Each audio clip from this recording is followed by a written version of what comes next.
বাংলাদেশ ক্রিকেটের যে কয়জন ক্রিকেটার সবচেয়ে বেশি ট্রলের শিকার হয়েছেন তাদের মধ্যে এক অন্যতম নাম হলো লিটন কুমার দাস। বাংলাদেশ ক্রিকেটের ইতিহাসে লিটনই হতো একমাত্র প্লেয়ার যার ট্রল হওয়ার কারণ হলো ব্যাটিং স্টাইল এবং ব্যাটিং ক্যালিবার। মোনালিসার মতো শট খেলা এবং বড় স্কোর করার মতো ক্যালিবার থাকা সত্ত্বেও বছরের বেশিরভাগ সময় অফ ফর্মে থাকেন লিটন দাস, যা কোনোভাবে মেনে নিতে পারে না ক্রিকেট সমর্থকেরা। আর এজন্যই তো লিটন হন ট্রলের শিকার।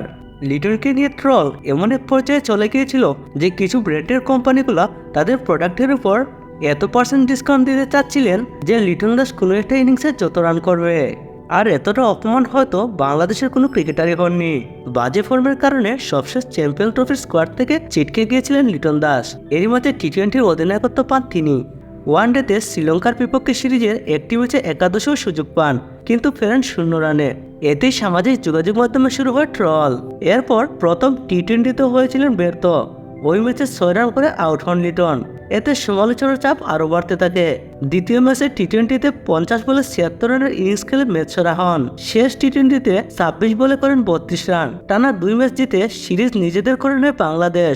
লিটন হন সিরিজ সেরা। শ্রীলঙ্কার বিপক্ষে লিটনের ফিরে আসা কাছ থেকে দেখেছেন জাতীয় দলের ম্যানেজার নাফিজ ইকবাল।